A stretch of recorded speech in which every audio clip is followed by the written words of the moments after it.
பேரிழந்தூர் அர்-ரஹீமிய்யா Arabic கல்லூரி. உங்கள் ஆண் பிள்ளைகள் 7 ஆண்டுகளில் ஆலிம் பட்டத்துடன் பிகாம், பிபிஏ, பிஏ டிகிரிகளும் பெற்று சிறந்த ஆலிமாக வெளிவர இன்றே தொடர்பு கொள்ளுங்கள். அஸ்ஸலாமு அலைக்கும் வரஹ்மத்துல்லாஹி வபரகாத்துஹு.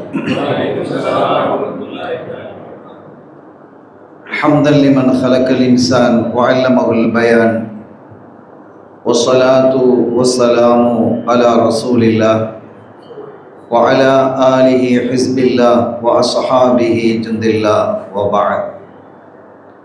فقد قال الله تعالى في القرآن العظيم والفرقان المجيد: أعوذ بالله من الشيطان الرجيم. بسم الله الرحمن الرحيم. إن الدين عند الله الإسلام. மிகுந்த சங்கைக்கும் மரியாதைக்கும் உரிய இந்த நிகழ்ச்சியினுடைய தலைவர் உஸ்தாதுனா அவர்களே, இங்கே பட்டம் பெறும் மாணவிகளுக்கு ஷஹாதத்தை வழங்கி அவர்களுக்கான நசீஹத்தையும் வழங்கி அமர்ந்திருக்கக்கூடிய அபுத்தலாயில் ஹதரத் அவர்களே,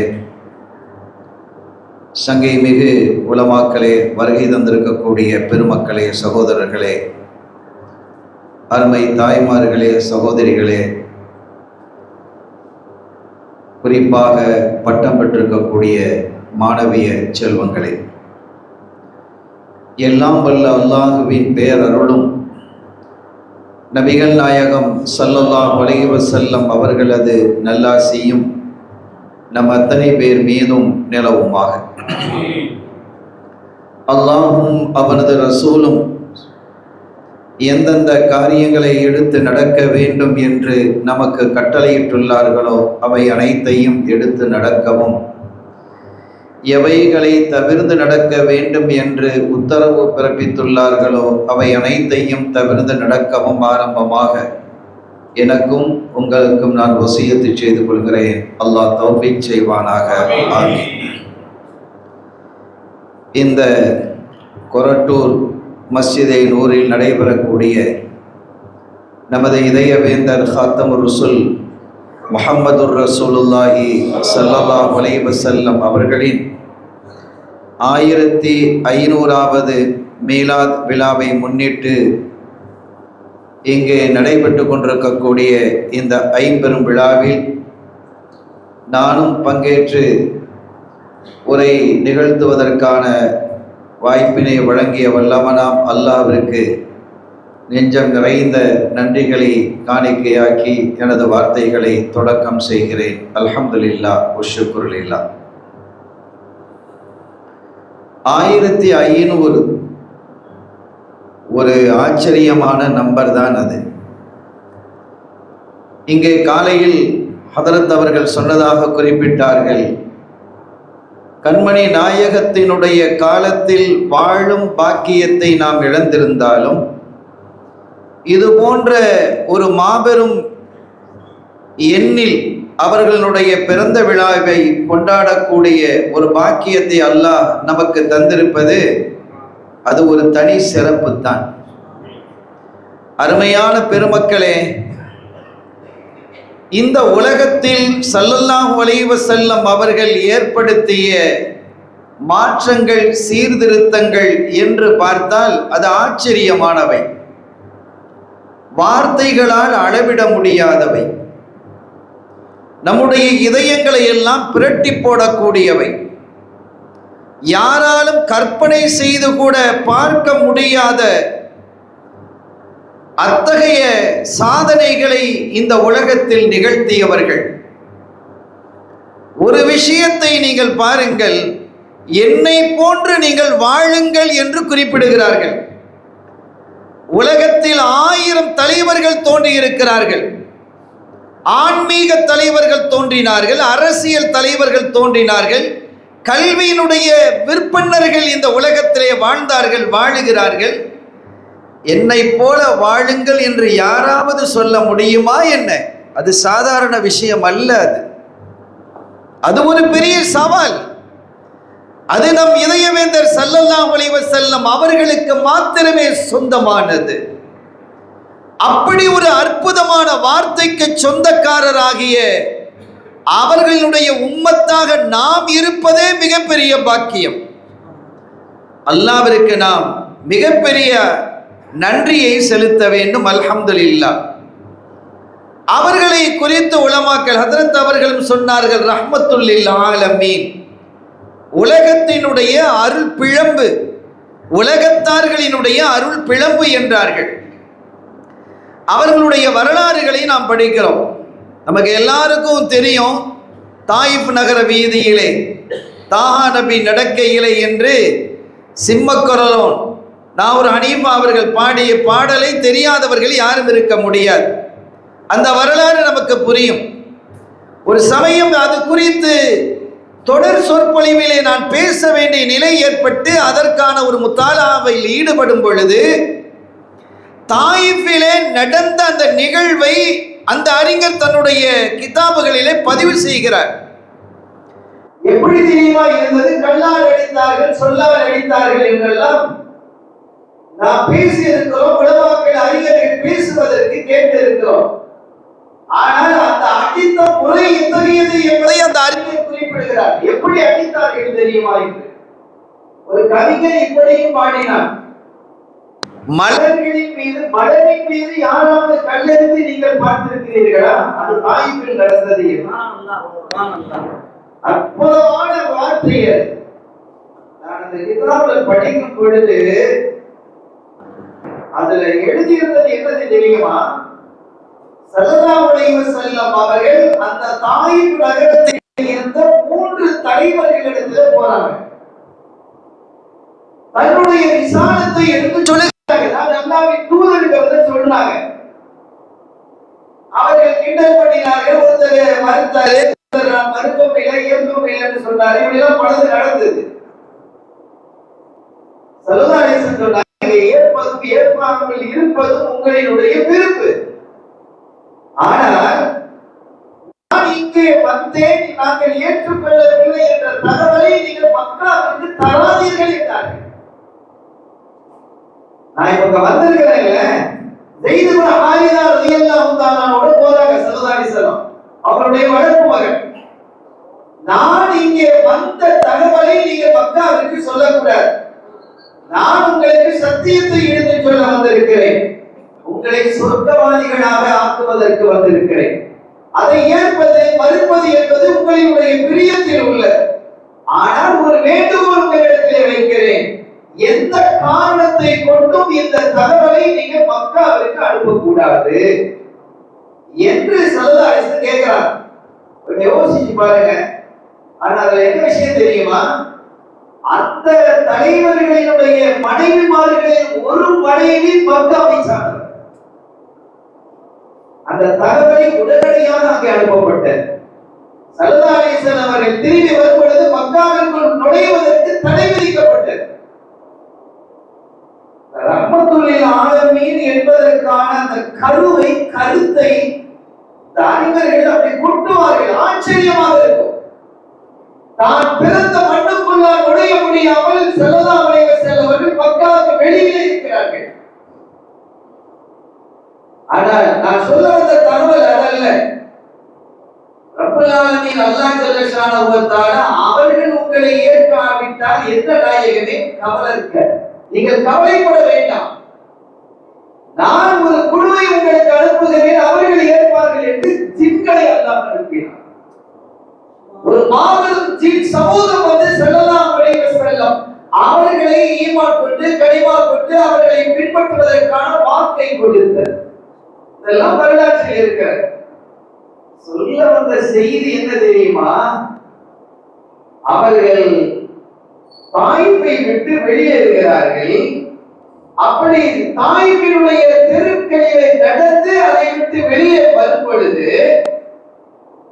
தெருக்களினுடைய 2 பகுதிகளிலும் சிறுவர்களை அவர் வைத்தார்கள். அந்த வம்பர்கள் சிறுவர்களுடைய கையிலே பக்கத்திலே நிறைய கற்களை கொட்டி வைத்திருந்தார்கள். என்ன சொன்னார்கள் தெரியுமா? அந்த சிறுவர்கள் அதெல்லாம் அந்த வம்பர்கள், ரவுடிகள், அவங்களுக்கு அதை போதிக்கிறாங்க. போதிச்சுட்டு யார் சரியாக நபிகளினுடைய பாதத்தில் பெயரை சொல்றாங்க, அவங்க யார் சரியாக ரசூலுல்லாஹி ஸல்லல்லாஹு அலைஹி வஸல்லம் பாதத்தில் கல்லை எறிகிறார்கள் என்று பார்ப்போமா என்று ஒவ்வொரு எட்டிலையும் அந்த கல்லை தூக்கி தூக்கி எறிந்தார்கள். அவர்களுடைய புனித பாதம் ரணமானது, இரத்த களமாக மாறியது. எவ்வளவு பெரிய அநீதம்! நீ ஏற்றுக்கொள்ளவில்லை என்றால் உன்னுடைய விருப்பம், உனக்கு அந்த பாக்கியம் இல்லை. ஆனால் அதே சமயத்தில் சொர்க்கத்தை தர வந்தவர்களுக்கு நீ கொடுத்த பரிசு எத்தகையது என்றால் பாதங்களை புண்ணாக்கிய. இந்த வரலாறை நான் படித்த பொழுது மிகுந்த சங்கடப்பட்டு போனோம். அருமையான பெருமக்களே, இப்படி ஒரு சூழல் ஸல்லல்லாஹு அலைஹி வஸல்லம் அவர்களை தவிர்த்து வேறு யாருக்காவது நிகழ்ந்திருந்தால்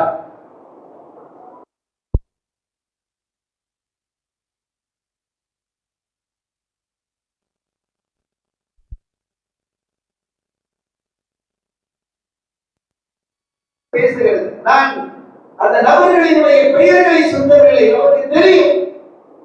ஆனால் ஸல்லல்லாஹு அலைஹி வஸல்லம் அவர்கள் அத்துணை வேதனைப்படுத்தப்பட்ட பொழுது குதித்து போன ரப்பு மலக்குமார்களை அனுப்புகிறான். மலைகளினுடைய மலக்குமார்கள் அவர்கள்.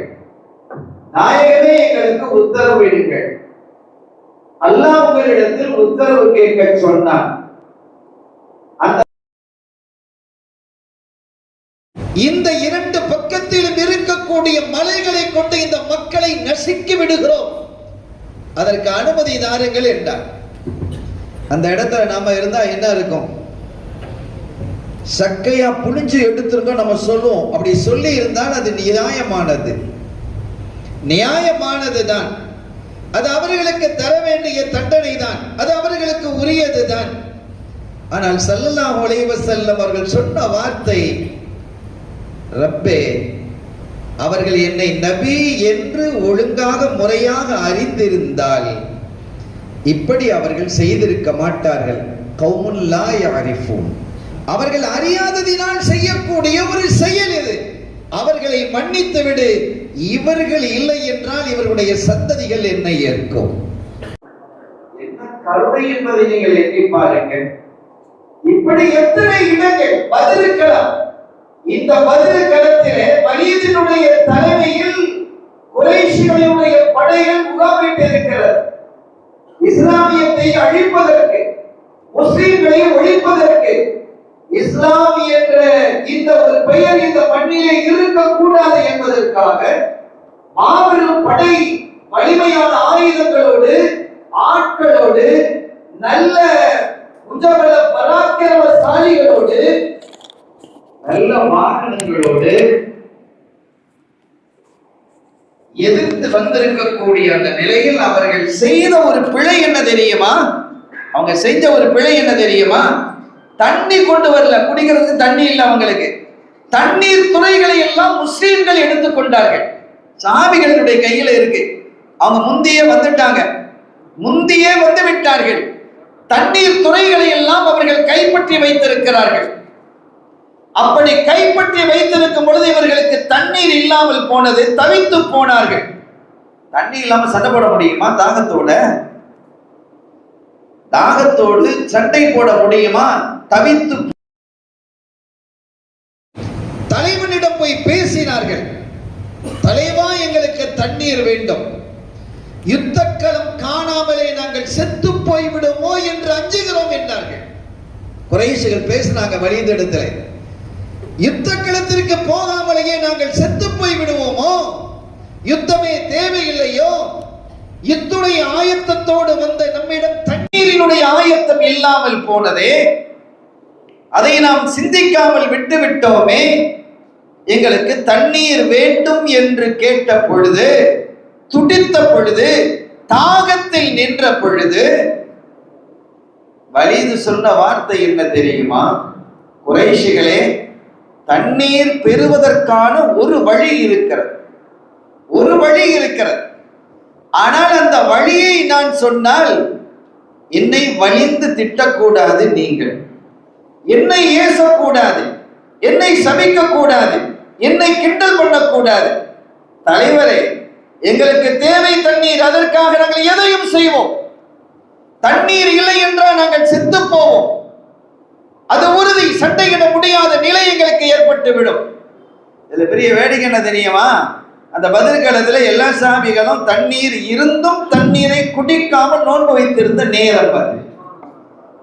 என்ன ஒரு பக்குவத்தை, மாற்றத்தை ஸல்லல்லாஹு அலைஹி வஸல்லம் அவர்கள் ஏற்படுத்தி இருந்தார்கள். நீங்க பாருங்க, இவர்களிடத்தில் தண்ணீர் இல்லை, குடிப்பதற்கு தண்ணீர் வேண்டும் என்கிறார்கள்.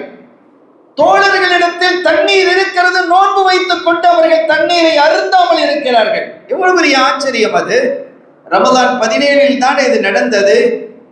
நீங்கள் அதற்கு பிறகு நீங்க பாருங்க, ரமலானினுடைய காலத்திலே சண்டையிடக்கூடாது என்ற முடிவுக்கு குறைஷிகள் வந்தார்கள்.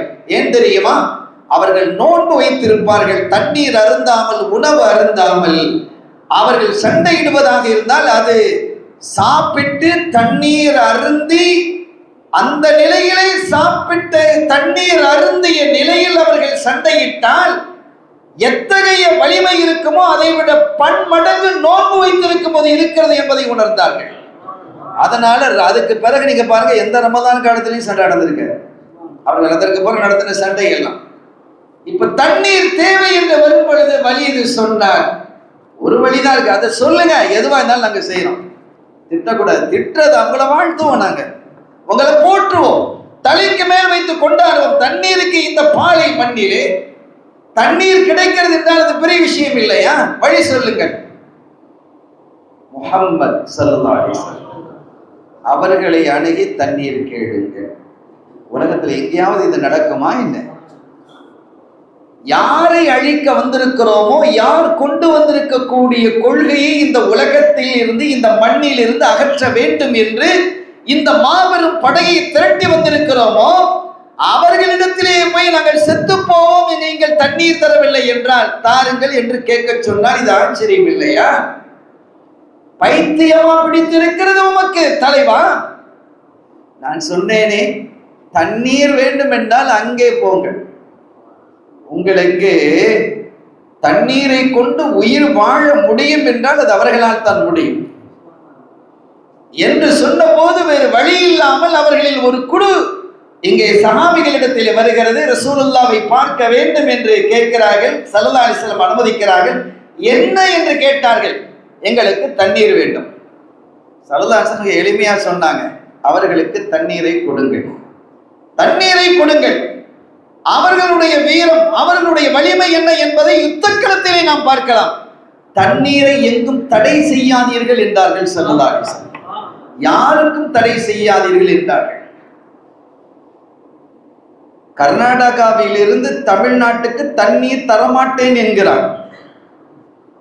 இத்தனை டிஎம்சி தண்ணீர் வழங்க வேண்டும் என்று உச்ச நீதிமன்றம் நீதி வழங்குகிறது, சட்டம் பிறப்பிக்கிறது.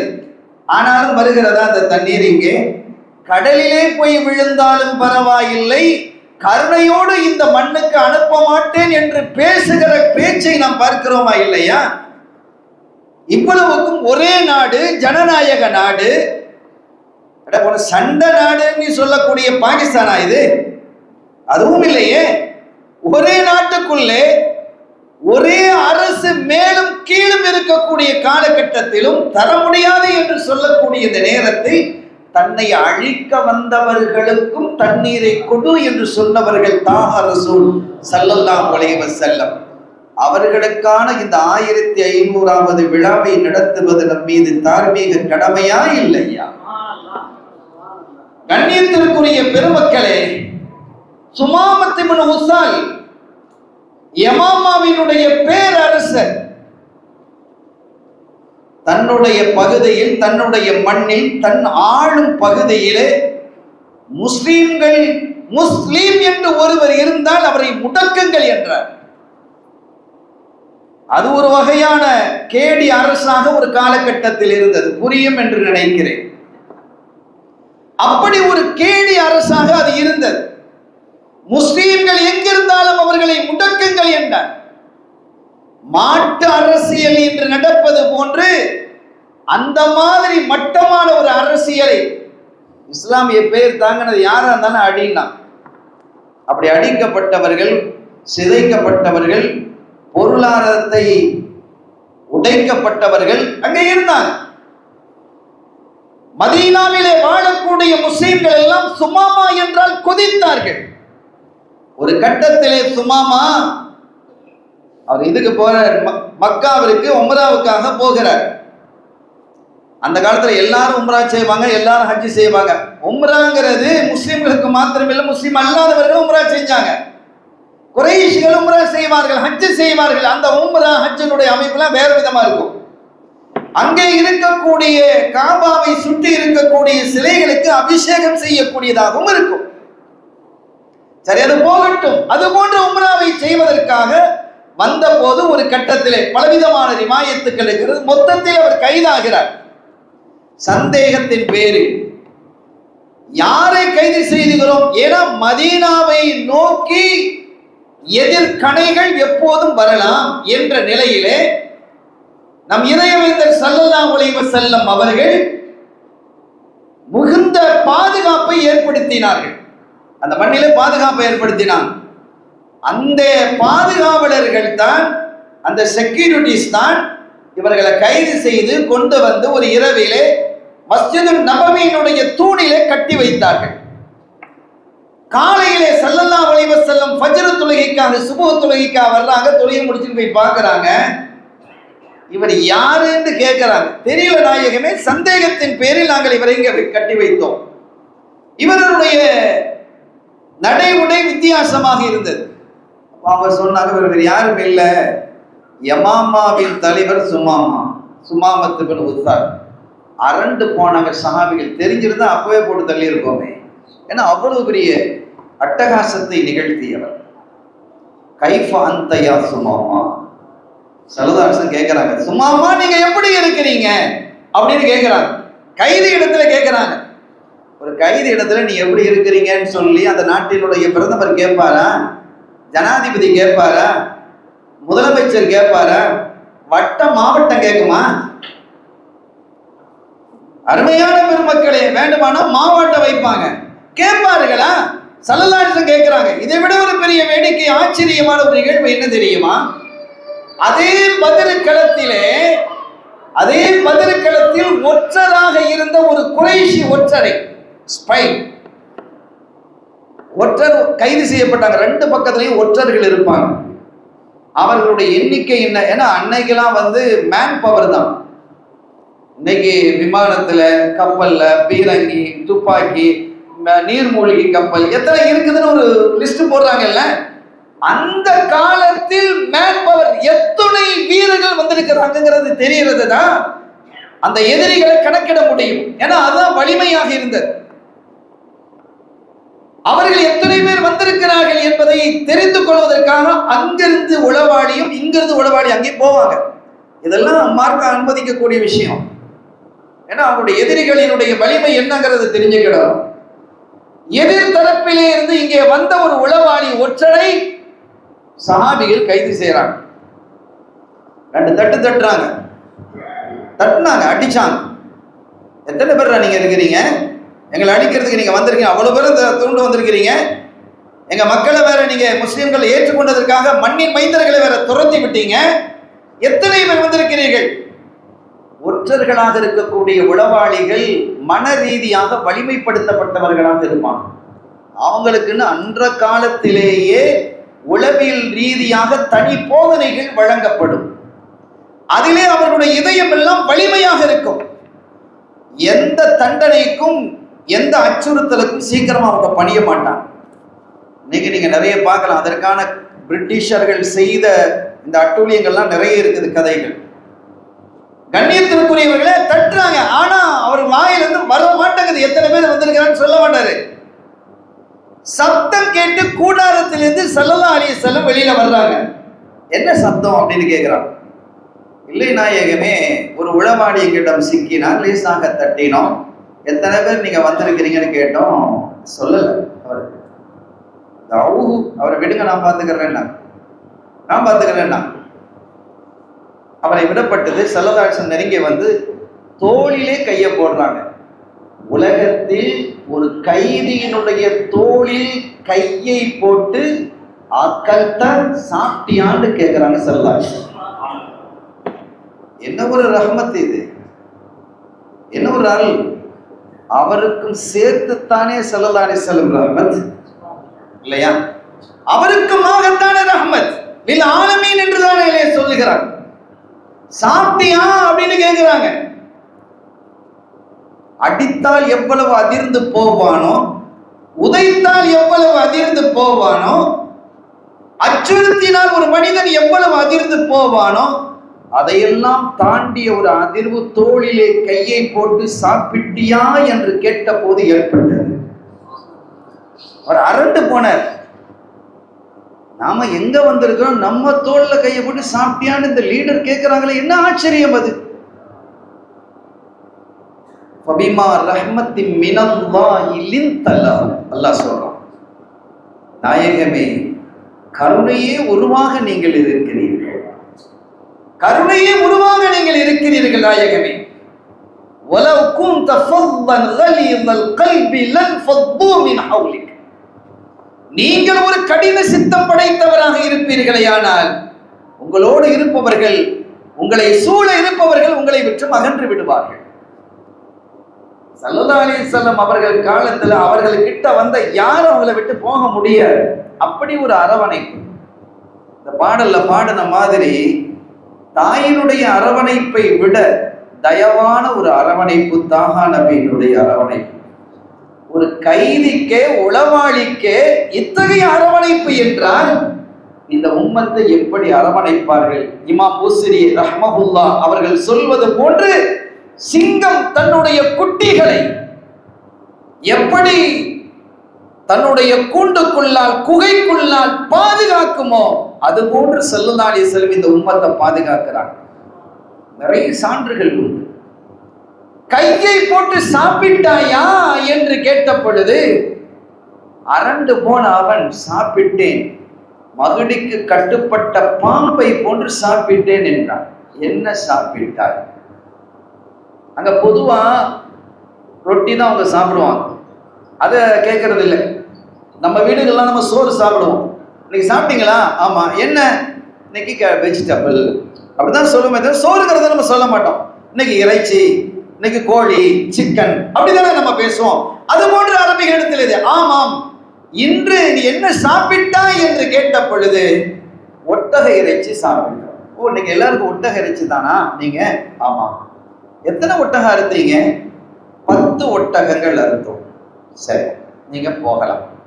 சஹாபிகளை கூப்பிட்டு அவர்கள் எத்தனை பேர் வந்திருக்கிறார்கள் என்று கேட்டீர்கள் இல்லையா? ஆமாம் நாயகமே. அவர் பதில் சொன்னாரா? சொல்லவில்லை. இப்ப சொன்னாரே, எங்க சொன்னார்? 10 ஒட்டகம் என்று சொன்னாரே. ஒரு ஒட்டகம் எத்தனை பேருக்கு அறுக்கப்படும்? 100 பேருக்கு. 10 ஒட்டகம் 1000 பேர். கணக்கு சரியிட்டார்கள். காத்தமுர் ரசூல் முஹம்மதுர் ரசூலுல்லாஹி ஸல்லல்லாஹு அலைஹி வஸல்லம் போர்க்கால விற்பனர். எந்த துறையில் எடுத்துக்கொண்டாலும் அவர்கள் சிகரம் தான்.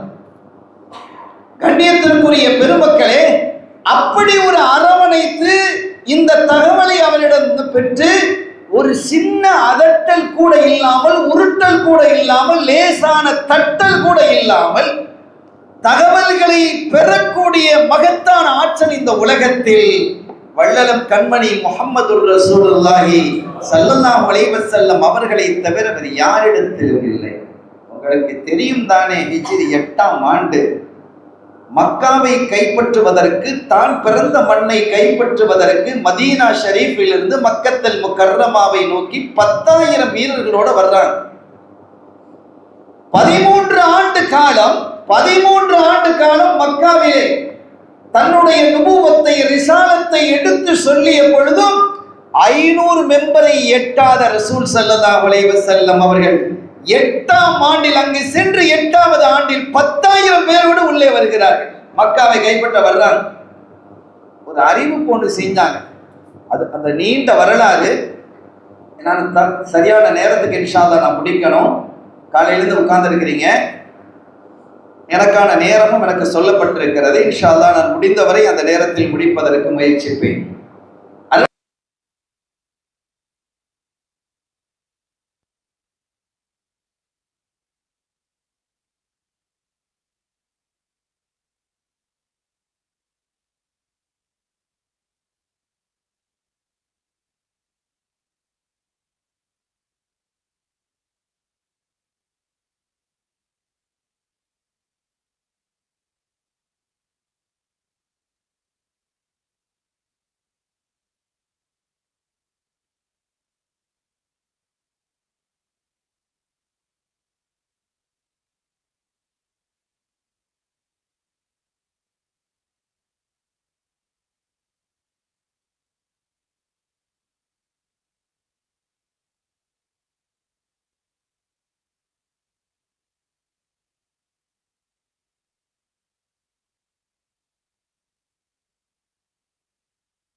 தலைகள் பணிந்தது. ஹம்சா ரலியல்லாஹு தஆலா அன்ஹு அவர்களினுடைய ஈரலை சவைத்து துப்பிய ஹிந்து இஸ்லாமியத்தை அந்த மண்ணிலே அந்த நேரத்திலே ஏற்றுக்கொள்கிறார். கொலை செய்த வஹ்ஷி ஏற்றுக்கொள்கிறார். எவ்வளவு கடின சித்தம் படைத்தவர்களாக அவர்கள் இருந்திருந்தால் அந்த காரியத்தை அவர்கள் செய்திருப்பார்கள். அப்படிப்பட்ட அவர்களை எல்லாம் கருணையாளர்களாக காத்தமுர் ரசூல் முஹம்மதுர் ரசூலுல்லாஹி ஸல்லல்லாஹு அலைஹி வஸல்லம் அவர்கள் மாற்றி இந்த ஒரு கட்டத்தில் உமர் ரலியல்லாஹு அன்ஹு சொன்னாங்களாம், ஒட்டகத்தை கூட சரியா மேய்க்க தெரியாத எங்களை இன்னைக்கு ஜனாதிபதி நிலைகளை மக்களை ஆளக்கூடியவர்களாக எங்களை மாற்றியவர்கள். எவ்வளவு பெரிய ஆளுமை இருந்தது.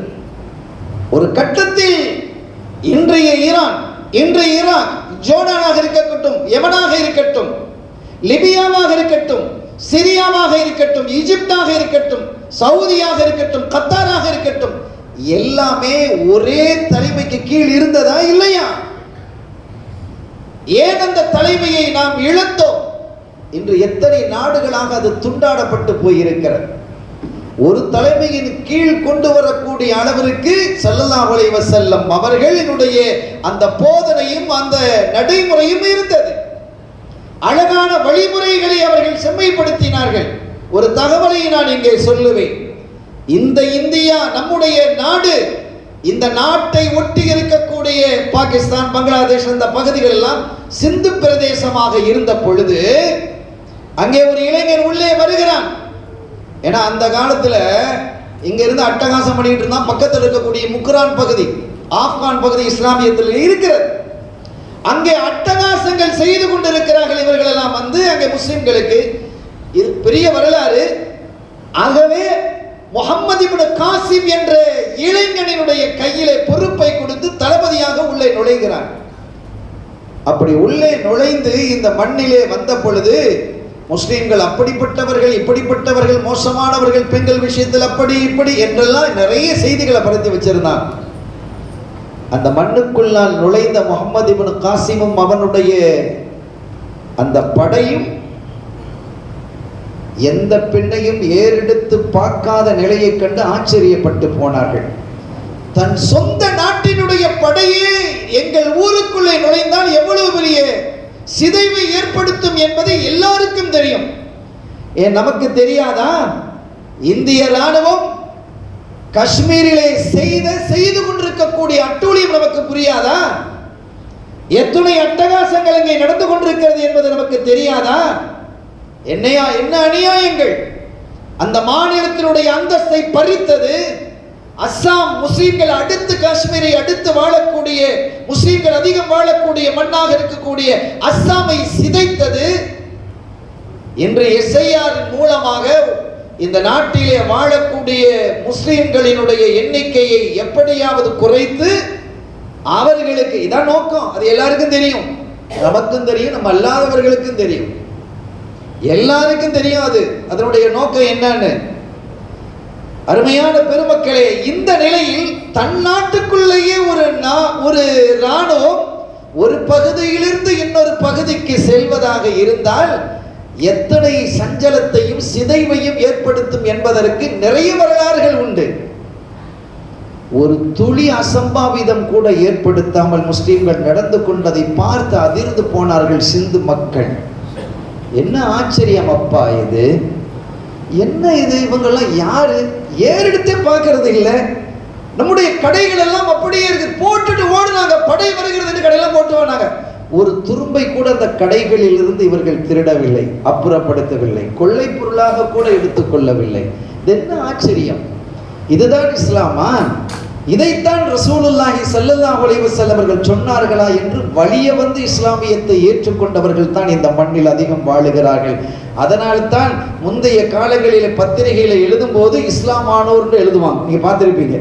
முஸ்லீம்கள் எழுத மாட்டாங்க, இஸ்லாம் ஆனோர், இஸ்லாம் ஆனோர், இஸ்லாத்தை ஏற்றுக்கொண்டவர்கள். தமிழில் எழுதும் பொழுது பத்திரிகைகள்லாம் இஸ்லாம் ஆனோர், இஸ்லாம் ஆனவர்கள் என்று எழுதுவார்கள். வரலாறை நாம் படிக்க வேண்டும் சகோதரர்களே. நம்முடைய அடுத்த தலைமுறைகளுக்கு இந்த வரலாறுகளை கொண்டு சேர்க்க வேண்டும். பைத்துல் மக்தஸை மீட்ட வேண்டிய போரம் நடந்து கொண்டிருக்கக்கூடிய சிலுவை யுத்தம் அது. முஸ்லிம்களுக்கு தலைமை தாங்குகிறார் சுல்தான் சலாஹுத்தீன் அய்யூபி ரஹிமஹுல்லாஹ். மாபெரும் வீரர். எதிரி படையில் தளபதியாக இருப்பவர் ரிச்சர்ட், ஒரு கிறிஸ்டியன். மாபெரும் 3 லட்சம் பேர் படையிலே இருக்கிறார்கள். 3 லட்சம் பேர் இருக்கிறாங்க அவங்க படையில வீரர்கள். ஆனால் ரிச்சர்ட் இருந்த ஒரு குணம் என்ன தெரியுமா? முஸ்லிம் தளபதிகள் போலும் முன்னணியில் நின்று போராடுவான். இந்த யானையில உட்கார்ந்துக்கிட்டு சுத்த வர வீரர்களை நிறுத்தி வச்சு இந்த வரலாறு படிக்கிறோமா இல்லையா கதைகள்லாம், அதை செய்யறது இல்லாம அவன் சுத்த வீரன். ஒரு நாளிலோ 2 நாளிலோ அந்த யுத்தம் நடந்து முடிஞ்சிருது. மாச கணக்காக இழுக்கும். சில நாட்களாக ரிச்சர்டை முன்னணியில் காணவில்லை. யுத்த களத்திலேயே காணல. என்னன்னு விசாரிக்கிறார். அவருக்கு ஒரு நோய் ஏற்பட்டிருக்குது. கூடாரத்துக்குள்ளே முடங்கி கிடக்கிறார். இந்த செய்தி வந்த பொழுது சுல்தான் சலாஹுத்தீன் தன்னுடைய வீரர்கள் சிலரை அழைத்து அவர்களிடத்திலே சில பழங்களையும் சில பனிக்கட்டிகளையும் அது கரைந்து போகாமல் பாதுகாப்பு செய்து, இந்த நோய்க்கு அவர் ஒரு மருத்துவரும் கூட, இதை சாப்பிட்டால் இந்த நோய் குணமாகும் என்று தன்னை எதிர்க்க வந்திருக்கக்கூடிய தளபதிக்கு கொடுத்து அனுப்புறாங்க. எங்காவது நடக்குமா? நேராக போனார். அவங்க போனாங்க, வெள்ளக்கொடியை பிடிச்சிட்டு போனாங்க. கேட்டாங்க, நாங்கள் பார்க்கணும். உள்ளே வந்தாங்க. என்னன்னு கேட்க, படுத்து கிடக்கிறார். சுற்றி வர அமைச்சர்கள், பாதுகாவலர்கள், இராணுவ தளபதிகள்லாம் இருக்கிறாங்க. நீங்கள் சுகம் இல்லை, இந்த நோயால் பாதிக்கப்பட்டிருக்கிறனா எங்களுக்கு தகவல் கிடைச்சது. எங்கள் தலைவர் இந்த மருந்தை உங்களுக்கு தந்து அனுப்பியிருக்கிறாங்க. இந்த பழத்தையும் இந்த பனிக்கட்டையும் சாப்பிட்டா 2 நாள் அல்லது 3 நாளில் மேக்சிமம் சுகமாயிடுவீங்களாம். இதை தந்து விட்டாங்க. இதை கொண்டு தர்றதுக்கு வந்திருக்கிறோம். கொடுத்துட்டு போயிட்டாங்க. வாங்கிட்டார். மன்னா, உங்களை வீழ்த்துவதற்கான சதி திட்டத்தை அவர் செய்கிறார். சுல்தான் சலாஹுத்தீன் அய்யூபி, சாப்பிடாதீர்கள், அதில் நஞ்சு கலந்திருக்கலாம், இரக்கம் காட்டுவது போன்று இது போன்று செய்திருக்கிறார் என்றெல்லாம் சூழ இருந்தவர்கள், பாதுகாப்பு வீரர்கள் சொன்ன போது ரிச்சர்ட் மன்னன் சொன்னது என்ன தெரியுமா? ஒருபோதும் சுல்தான் சலாஹுத்தீன் அய்யூபி அப்படி செய்ய மாட்டார். காரணம், அவர் முஹம்மது ஸல்லல்லாஹு அலைஹி வஸல்லம் அவர்களை நேசிக்கக்கூடியவர்.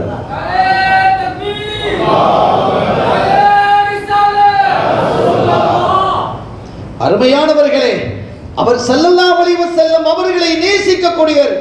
ஒருபோது இந்த துரோக காரியத்தை அவர் செய்ய மாட்டார். நான் சாப்பிடுவேன் சாப்பிடுவேன் என்று சாப்பிட்டார். அவருக்கு சுகம் கிடைத்தது. வரலாறை பார்க்கிறோமா இல்லையா? நான் ஒரு இடத்திலே ஒரு தகவலை விட்டு வந்தேன். சுமாமத்து பின் உசால். அந்த தகவலோடு நான் நிறைவுக்கு வருகிறேன்.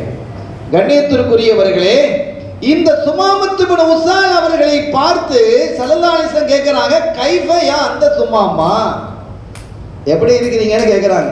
அதுல இருந்தா நம்ம என்ன செஞ்ச, பதில் கைதிகளை எப்படின்னு கேட்டது, சாப்பிட்டியான்னு கேட்டதுக்கு உள்ள வந்துட்டு ஒரு 4 கிலோமீட்டர் போயிட்டு இப்போ வந்து சேர்ந்துருக்கிறோம் அந்த இடத்துக்கு, புறப்பட்ட இடத்திற்கு. கண்ணியத்திற்குரியவர்கள், எப்படி இருக்கிறீங்கன்னு கேட்ட பொழுது சுமாமாவினுடைய பதில் எப்படி சொன்னது இருந்தது தெரியுமா? யா முஹம்மத் ஸல்லல்லாஹு அலைஹி வஸல்லம், எனக்கு இந்த மண்ணிலே பிடிக்காத முகம் உங்கள் முகம். மன்னர் இல்லை, இந்த கெத்து. பிடிக்காத ஊர் இந்த ஊர், பிடிக்காத தீன் நீங்க கொண்டு வந்த தீன். என்ன, நான் வந்து சேர்ந்துட்டேன், இங்க வந்து சிக்கிக்கிட்டேன். என்னை நீங்கள் கொலை செய்தால் அது நியாயமானது தான். ஏன்னா அந்த மாதிரி அட்டகாசம் பண்ணி இருக்கிறேன், நியாயமானது பேசுறாரு. எனக்கு பிடிக்காதது இதுங்கிறதை தெளிவுபடுத்துறாரு. என்னை நீங்கள் கொன்றால் அது நியாயமானது, என்னை நீங்கள் நஷ்டஈடு வாங்கி கொண்டு விடுவித்தால் அது உங்களுடைய கருணையானது, நீங்க எது வேணாலும் செய்யலாம். ஸல்லல்லாஹு அலைஹி வஸல்லம் செஞ்சுக்கிட்டே போயிட்டாங்க. சும்மாமாவை நல்ல கவனிங்கன்றாங்க. இங்க போலீஸ் துறையிலாம் நல்ல கவனிங்கன்றா எப்படிங்கிறது தெரியுமில்லை. நபிமார்கள் 2 பொருள் தரக்கூடிய ஒரு வார்த்தையை பேச மாட்டாங்க. அப்படி பேசக்கூடாது, அவர்களுக்கு தடையது. கவனிக்கணும், உண்மையிலே கவனிக்கிறது தான். கவனித்தார்கள். அங்கே நடக்கக்கூடிய மஸ்ஜித் நபவியில நடக்கக்கூடிய நிகழ்வுகளை பார்க்கிறார், பிரச்சனைக்கான தீர்வை பார்க்கிறார், ஆயத்துக்கான விளக்கங்களை பார்க்கிறார். ஸல்லல்லாஹு அலைஹி வஸல்லம் அவர்களுடைய செயல்முறைகளை, நடைமுறைகளை, போதனைகளை, அசைவை, அங்க அசைவுகளை, அவர்களுடைய பார்வையை, நடையை, உடையை பார்க்கிறார். ஆச்சரியப்பட்டு போனார். மறுநாளும் வந்து கேட்கறாங்க, சுபுல கேட்கறாங்க, கைஃபா அந்த யா சுமாமா, அதே பதில். 3வது நாள் அதே பதில். 4வது சொன்னாங்க, அத்லிப்பு சுமாமா, சுமாமாவை அவிழ்த்து விடுங்க, நான் விடுதலை செய்துட்டேன். அவர் ஒன்றும் சொல்லல, அவர் போயிட்டார். ஸல்லல்லாஹு அலைஹி வஸல்லம் போதிச்சிட்டு இருக்கிறாங்க. திடீர்னு அஷ்ஹது அல்லா இலாஹ இல்லல்லாஹ் வ அஷ்ஹது அன்ன முஹம்மதர் ரசூலுல்லாஹ் என்று வாசலில் இருந்து சப்தம் வருகிறது. சஹாபிகள் திரும்பி பார்க்கிறார்கள். சுமாமா தண்ணீர் சொட்ட சொட்ட கையை உயர்த்தி கொண்டிருக்கிறார். அஷ்ஹது அன்னக ரசூலுல்லாஹ். இந்த ரஹமத்து தான் இன்றைக்கு 200 கோடி முஸ்லிம்களை இந்த மண்ணில் தேக்கி வைத்திருக்கிறது இல்லையா? ரஹ்மத்துல் ஆலமீன் இல்லையா? அந்த சுமாமா சல்தான் சொல்றாங்க, நான் உம்ராவுக்கு போற வழியில இந்த மாதிரி நடந்து போச்சு. இப்போ உம்ராவுக்கு போற என்னுடைய வீரர்களும் நீங்க போங்க, ஆனா உம்ராவை இப்படி செய்யுங்கன்னு கத்துக் கொடுக்குறாங்க. முதல் முறையாக மக்காவினுடைய ஹரமில் தல்பியாவை லப்பைக் அல்லாஹும்ம லப்பைக் என்ற தல்பியாவை முழங்கியது இந்த சுமாமத் இப்னு உஸால் ரலியல்லாஹு தஆலா. மக்காவினுடைய இளைஞர்கள் எல்லாம் கிளர்ந்தெழுந்தார்கள். யாரடா இது, புதிய தல்பியா, இது என்ன தல்பியா என்று அடிப்பதற்கு உதைப்பதற்கு வந்தாங்க. அந்த ஊர்ல இருக்கக்கூடிய பெரியவங்க எல்லாம் பார்த்துக்கிட்டாங்க. வந்து இருப்பவர் யமாமாவினுடைய தலைவர் இல்லையா?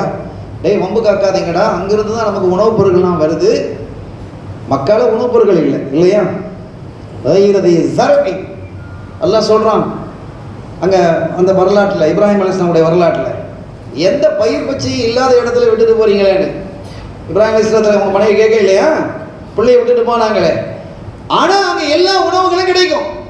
உணவுகள் எல்லாம் வெளியிடங்களிலிருந்து வந்து, குறிப்பாக யமாமாவிலிருந்து வருகிறது. சுமாமாவினுடைய கட்டுப்பாட்டில் இருக்கக்கூடிய யமாமாவிலிருந்து. இந்த மாதிரி ஏதாவது பிரச்சனை ஆக போகுது, பிரச்சனைகள்லாம் கொஞ்சம் நடந்தது. கடைசியில் அவங்க உம்ராவை செஞ்சுட்டு திரும்பிட்டாங்க. திரும்பும்போது சுமாமா சொன்னார், இனிமேல் உங்களுக்கு எத்தகைய உணவும் வராது, உணவு இறக்குமதி தடை விதிக்கிறேன்னு சொல்லிட்டு போயிட்டார். மக்காவாசிகள் அரண்டு போனார்கள். பெரியவர்கள்லாம் சத்தம் போட்டாங்க, அந்த இளைஞர்கள் ஏன்னா இப்படி இருக்கிறீங்க அப்படின்னு. ஒரு கடிதத்தை எழுதினாங்க. உணவு இல்லை, கையில காசு இருக்குது, உணவு இல்லை, என்ன செய்யறது, காசு சாப்பிட முடியுமா? கடிதம் எழுதினார்கள் சுமாமாவுக்கு, இல்ல ரசூலுல்லாவுக்கு. யா முஹம்மத் ஸல்லல்லாஹு அலைஹி வஸல்லம், உறவுகளை பேண வேண்டும் என்று நீங்கள் போதிக்கிறீர்கள், நாங்கள் உங்களுடைய உறவு இல்லையா கேட்கிறாங்க. உறவு தான், உறவு தானே மாமா மச்சான். பத்ர் யுத்தமே என்ன யுத்தம், ஒரு குடும்ப சண்டை தானே. எல்லாரும் மக்கா முஹாஜிர்களையும் பாருங்க, அதே மாதிரி அங்க இருக்கக்கூடிய குறைஷிகளையும் பாருங்க. யார் இருக்கிறார்? அபூபக்கர் சித்திக் நான் எங்க இருக்கிறாங்க, எத்தாப்புல யார் இருக்கிறாங்க? அவங்களுடைய மகனார் இருக்கிறாங்க. அபூ உபைதா ஆமிர் பின் ஜர்ராஹ் அங்க இருக்கிறாங்க. ஜர்ராஹ் அங்க இருக்க வாப்பா அங்க இருக்கிறாங்க. அப்பாஸ் நாயகம் அங்க இருக்கிறாங்க.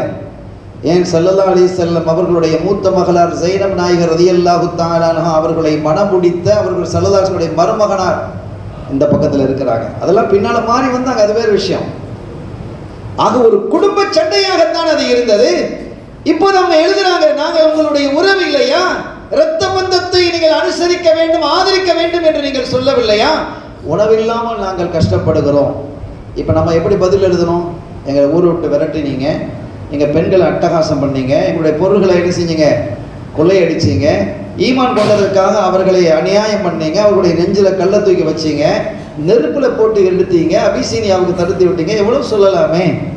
ஸல்லல்லாஹு அலைஹி வஸல்லம் பதில் கடிதம் எழுதினார்கள். யாருக்கு? குறைஷிகளுக்கு இல்லை, சுமாமாவுக்கு. சுமாமா இன்னல் அர்த லில்லாஹ், இந்த பூமி அல்லாஹ்வுக்குரியது. உணவு தடையோ தண்ணீர் தடையோ விதிப்பதற்கு, தடை விதிப்பதற்கு யாருக்கும் உரிமை இல்லை, உணவை வழங்குங்கள் என்றார்கள் ஸல்லல்லாஹு அலைஹி வஸல்லம். என்ன ஆயிற்று இந்த நிகழ்வுகள், இந்த நிகழ்வுகள் எல்லாம் இஸ்லாமியத்தை நோக்கி அந்த வன் நெஞ்சங்களை பொன் நெஞ்சங்களாக மாற்றியது, ஈர்த்தது. ஸல்லல்லாஹு அலைஹி வஸல்லம் அவர்களுடைய அந்த ரஹ்மத்தாகவே வாழ்ந்தவர்கள், ரஹ்மத்தாகவே அவர்கள் வாழ்ந்தவர்கள். அந்த ரஹ்மத் இவர்களை எல்லாம் இழுத்து வந்தது.